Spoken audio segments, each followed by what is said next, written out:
don't think it distracted from the show in any way. Queen Oh, Queens of turn it up a Wrestling. little bit. I'm going to tell you this. Put Nikki Bella in the 2025 Women's Royal Rumble match. Hell yeah. Hell yeah. All for it. Nikki Bella, I think, is an underrated wrestler. That is a hill I am willing to die on. I think people judge her wrestling a little too harshly. She got a lot better. But just to finish up, Hulk Hogan sucks. Okay, I'll let it go. Yeah, we got to keep moving. James loves women, and James loves women's wrestling.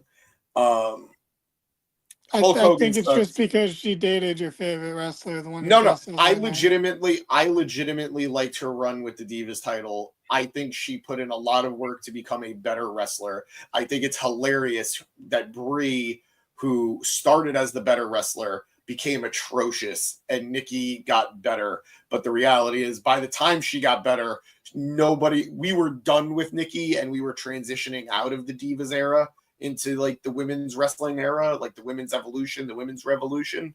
But she is an integral name in getting women's wrestlers opportunities. She and her sister. And she still got the longest title reign, and she didn't even defend it. It was always tag matches. But what are you going to do? And sometimes you do that to get rid of AJ Lee. Yeah, I mean, she has the long, like, for that shitty title, yeah, but like, you know, like Bailey's title reign was longer in 2020, but like look, I like Nikki Bella to a degree.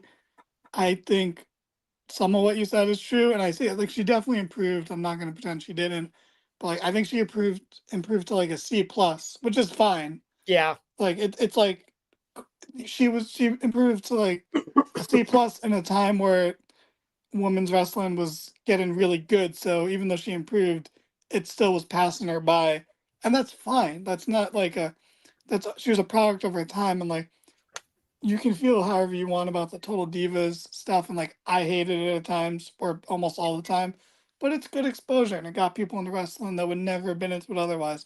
So that's made Natalya a household name. Yeah, sure. But you know, like, then there's stuff about, like, I didn't like how they came back just to do that show. That felt like scummy to me, and it felt like they kicked certain people off. Not like they kicked them off personally, but them they took someone's back. Yeah. So it's like, I didn't like that whole ordeal because it felt like you left. Like, you don't get to come back now that there's this cool thing about to happen. And by cool thing, I mean thing that's happening. Opportunity. Yeah.